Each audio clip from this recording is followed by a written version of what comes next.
Hello student, welcome to our YouTube channel math study point. अपन पढ़ रहे थे क्लास 10th मैथमेटिक्स, जिसके अंदर अपन ने यूनिट 12.1 कंप्लीट कर ली थी। आज पढ़ेंगे 12.2।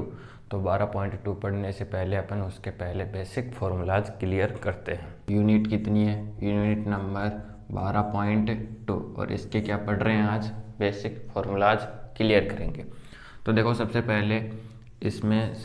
पहले क्या बनाएंगे? सर्कल बनाएंगे। अब देखो, इसमें कौन कौन से फॉर्मूले हैं आपके। पहले मैं आपको इस सर्कल के बारे में कुछ बेसिक जानकारी देता हूँ। ये क्या होता है? इसका सेंटर होता है, और ये मान लो मैंने कोई दो त्रिज्याएं खींच ली। क्या खींच ली? त्रिज्याएं खींच ली। और इस त्रिज्या से भी मैंने एक क्या जीवा बना ली। क्या बना ली? जीवा। तो देखो, मैं कितने नाम दे रहा हूँ वो ध्यान से पढ़ना। देखो, जितना ये एरिया है, कितना दो त्रिज्याओं से जितना क्षेत्रफल बन रहा है, कौन सा? ये वाला। ये क्या कहलाएगा?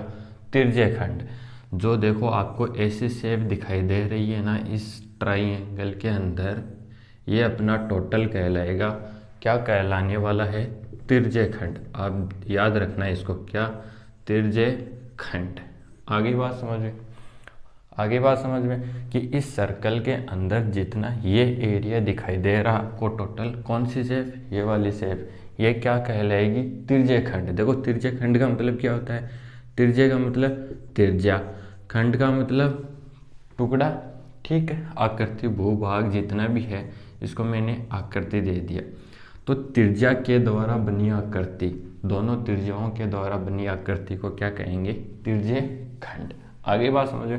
अब देखो, इस पूरे सर्कल में से अपन ने इतना एरिया बाहर निकाल लिया, तो इधर क्या बच गया? सेकंड वाला पार्ट, ये वाला पार्ट बच गया। जैसे इसका ये बना ले, ऐसे समथिंग समथिंग ऐसे पार्ट क्या इसका शेष रहा है। तो ये क्या कहलाएगा? ये भी क्या कहलाएगा? त्रिज्यखंड। क्या कहलाएगा? त्रिज्यखंड। ठीक है, क्योंकि ये वाला एरिया है, ये भी किससे है? त्रिज्याओं से बना हुआ है।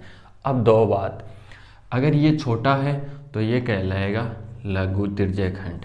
आगे बात समझ में, लघु त्रिज्यखंड। ये बड़ा वाला पार्ट है तो ये कहलाएगा वृद्ध। इसको वृहद बोल सकते हो आप, वृहद त्रिज्यखंड।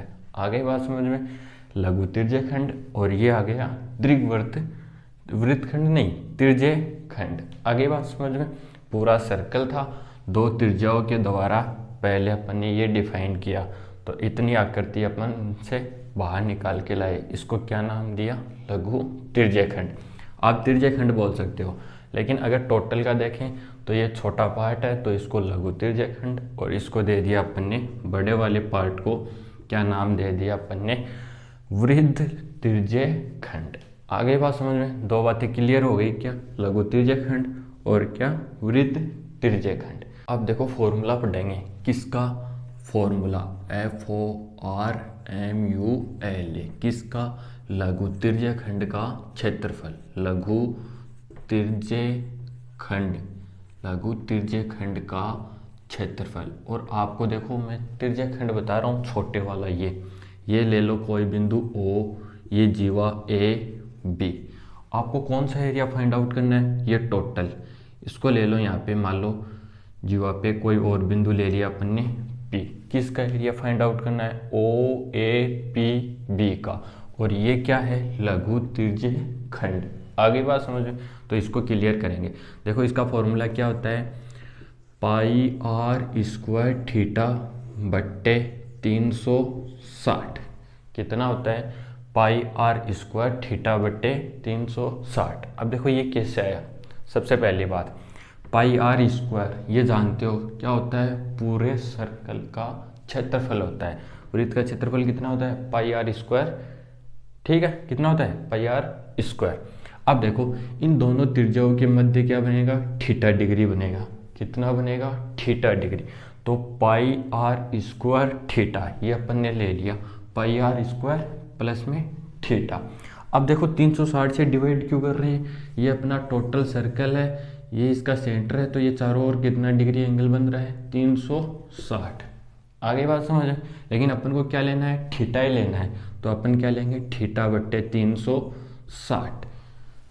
क्लियर है क्या, पाई आर स्क्वायर थीटा बट्टे 360। आगे बात समझ में क्या, त्रिज्यखंड का क्षेत्रफल कितना, पाई आर स्क्वायर थीटा बट्टे 360। इतना याद रखना है। अगर छोटे वाले पार्ट का आपको रिजल्ट चाहिए क्या, सबसे पहले याद रखो त्रिज्यखंड के लिए क्या है, एक सर्कल है, सर्कल का एरिया कितना होता है, पाई आर स्क्वायर। ठीक है, अब सर्कल में देखो ये छोटा सा थीटा डिग्री एंगल है, तो पाई आर स्क्वायर थीटा, और बट्टे में टोटल कितना डिग्री एंगल है, 360, तो पाई आर स्क्वायर थीटा बट्टे 360। सेकेंड बात, लघु ले लिया, अब लेंगे वृत्त त्रिज्यखंड का क्षेत्रफल, वृत्त त्रिज्यखंड का क्षेत्रफल।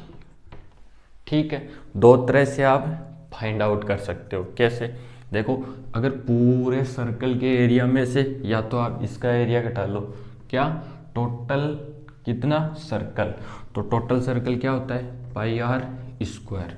समझ गए, टोटल में से कितना एरिया अपन को लघु त्रिज्यखंड का क्षेत्रफल हटा देना है, तो माइनस क्या कर सकते हो यहाँ से, पाई आर स्क्वायर थीटा बट्टे 360।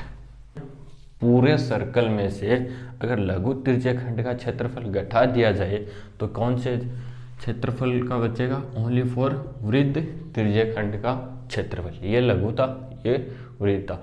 टोटल एरिया कितना होता है, पाई आर स्क्वायर। टोटल कितना होता है, पाई आर स्क्वायर। इसमें से अपन ने क्या घटा दिया, छोटे वाले त्रिज्यखंड का क्षेत्रफल घटा दिया, किसका बचेगा, वृत्त त्रिज्यखंड का क्षेत्रफल शेष रहेगा। तो दो बातें पढ़ी अपन ने, लघु त्रिज्यखंड का क्षेत्रफल पाई आर स्क्वायर थीटा बटे 360। दीर्घवृत्त, दीर्घ भी बोल सकते हो या वृत्त बोल सकते हो। दीर्घ त्रिज्यखंड का क्षेत्रफल pi are square minus pi are square theta बट्टे 360। अब इसको और सोल्व आउट करें तो क्या कॉमन आ रहा है दोनों में से, पाई आर स्क्वायर दोनों में से कॉमन आ रहा है। इधर क्या शेष रहा, 1 माइनस थीटा बट्टे 360। समझ गए, दोनों में से क्या कॉमन आ रहा है, पाई आर स्क्वायर। इधर से क्या शेष रहेगा, 1 माइनस थीटा बटे 360। इसको और अपन फाइंड आउट करें तो क्या रिजल्ट आएगा, पाई आर स्क्वायर, ये 360 माइनस थीटा हो जाएगा, 360 माइनस थीटा बट्टे में 360 degree. Pi are square 360 minus theta बट्टे में 360। वैसे भी सही है, देखो एक बात सुनना मेरे ध्यान से, ये थीटा अपन ने गायब कर दिया, ये टोटल कितना था 360, 360 में से कितना कम कर दिया, थीटा, तो 360 में से अपन ने थीटा कम कर दिया, बट्टे में 360 चल रहा है, तो ये आ गया पाई आर स्क्वायर थीटा बट्टे 360। तो दो फॉर्मूले आई होप आपको क्लियर हो गए होंगे। आपको लघु त्रिज्यखंड के लिए ये फॉर्मूला याद रखना है, दीर्घ त्रिज्यखंड के लिए आप ये फॉर्मूला याद रख सकते हो, या फिर इसका सॉल्यूशन आप इससे कर लेना, ये भी क्या है, बेटर है। अब पढ़ेंगे अपन क्या, चाप की लंबाई। चाप की लंबाई लिखेंगे, चाप की लंबाई। अब देखो चाप की लंबाई का फॉर्मूला क्या होगा, चाप की लंबाई, चाप कौन सा है, यहाँ से लेके यहाँ तक का, ए पी बी क्या है, चाप, क्या है, चाप है। तो इसका क्षेत्रफल निकालेंगे। सबसे पहले ये किस पे बना हुआ है, ये बना हुआ है परिधि पे, तो आप लिख लेना 2 पाई आर। अब देखो 2 पाई आर लिख लिया, कितना डिग्री एंगल बन रहा है, थीटा डिग्री, तो 2 पाई आर थीटा बट्टे टोटल कितना है 360, तो इसको लिखेंगे 360। और कैलकुलेट करना चाहो तो इसको लिख सकते हो आप, पाई आर थीटा बट्टे 360 का आधा कितना हो गया, 180 डिग्री। और ये क्या रिजल्ट आ गया, अपना चाप की लंबाई का फॉर्मूला आ गया। देखो त्रिज्यखंड में अपन ने क्या किया था, क्षेत्रफल लिया था पाई आर स्क्वायर, थीटा बट्टे कितना लिया था 360। इसमें क्या है, देखो पाई आर स्क्वायर क्यों लिया, क्योंकि अपन ने टोटल क्षेत्रफल निकाला था। इस बार ये क्या है, परिधि पे है, तो 2 पाई आर थीटा बट्टे 360। इसको और कैलकुलेट करोगे तो पाई आर थीटा बट्टे 180 डिग्री किसकी, चाप की लंबाई। आई होप आपको समझ में आ गया होगा। अब नेक्स्ट बढ़ते हैं वृत्तखंड। तो चलो फाइंड आउट करते हैं क्या, वृत्तखंड। वृत्तखंड क्या होता है, जैसे ये अपना सर्कल है, इसमें ये कोई जीवा है, इसको बोलेंगे छोटे वाले को लघु वृत्तखंड, ठीक है। इसको बोलेंगे दीर्घ वृत्तखंड। आ गई बात समझ में? इसको बोलेंगे लघु वृत्तखंड। जीवा के द्वारा देखो छोटा सा टुकड़ा है, वृत्त सर्कल है, खंड टुकड़ा है, लघु का मतलब छोटा, ये छोटे वाला पार्ट और ये बड़े वाला पार्ट, तो इसको दीर्घवृत्तखंड बोला जाएगा और इसको लघु वृत्तखंड बोला जाएगा। अब देखो लघु वृत्तखंड का क्षेत्रफल, लघु वृत्तखंड का क्षेत्रफल, और वो क्या होने वाला है, ध्यान से सुनना मेरी बात। ये अपन ने क्या पढ़ा था, अगर देखो ध्यान से सुनो, तिर्यखंड का क्षेत्रफल, देखो अगर तिर्यखंड का क्षेत्रफल, ठीक है, लघु वृत्तखंड कौन सा है, ये वाला पार्ट, ये टोटल क्या है, तिर्यखंड का क्षेत्रफल। इसमें से अगर अपन त्रिभुज AOB का क्षेत्रफल क्या करते हैं, घटा दें, तो माइनस लिख सकता हूं मैं, त्रिभुज AOB का क्षेत्रफल, क्या, AOB का क्षेत्रफल। देखो लघु वृत्तखंड का क्षेत्रफल का फॉर्मूला क्या आएगा, टोटल क्या है ये, OAPB क्या है, तिर्यखंड का क्षेत्रफल, ठीक है। तो तिर्यखंड के क्षेत्रफल में से अगर अपन OAB का क्षेत्रफल घटा दें तो अपने पास कौन सा एरिया शेष रहेगा, ये वाला एरिया शेष रहेगा।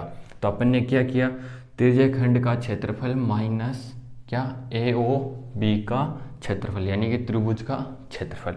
अब देखो तिर्यखंड का क्षेत्रफल क्या होता है, पाई r स्क्वायर थीटा बट्टे 360। अब देखो इस त्रिभुज का ये कौन सा बनेगा, समद्विबाहु त्रिभुज बनेगा। कौन सा, समद्विबाहु त्रिभुज, समद्विबाहु, क्योंकि इसमें दो क्या है, रेडियस है, ये क्या है, इक्वल है। तो पाई r स्क्वायर थीटा माइनस, अब देखो आप ऐसे भी लिख सकते हो क्या, त्रिभुज का क्षेत्रफल, और एक और फॉर्मेट होता है r स्क्वायर साइन थीटा। ये अगर आप 11th में जाओगे तब पढ़ोगे वहाँ पे। तो ये देखो अपना क्या आ गया, लघु वृत्तखंड का क्षेत्रफल आ गया। या तो आपको वो गिवन दिया होगा या नहीं दिया होगा, तो आप क्या त्रिभुज के लिए ये यूज कर लेना, क्या, पाई r स्क्वायर थीटा बटे 360 minus 1/2 r square sine theta. देखो 1/2 r स्क्वायर कौन सी है, ये वाली रेडियस, ये वाली रेडियस, थीटा कौन सा, इन दोनों के बीच में क्या बन रहा है, साइन थीटा एंगल। आपने ट्रिगोमेट्री पढ़ी होगी, ठीक है, मैंने अच्छे से पढ़ाई थी, उसके अंदर क्या था, ये कितना बन रहा था, थीटा डिग्री, और किन किन के बीच में रिलेशन, दो भुजाएं हैं उनके बीच में रिलेशन। तो ये क्या हो गया, पाई r स्क्वायर थीटा बटे 360 minus 1/2 r square sine theta, लघु वृत्तखंड के लिए, यानी कि इस वाले पार्ट के लिए है। समझ रहे हो इस बात को? अब आपको क्या निकालना हो, इस दीर्घवृत्तखंड का क्षेत्रफल, इतने का आपके पास रिजल्ट आ गया।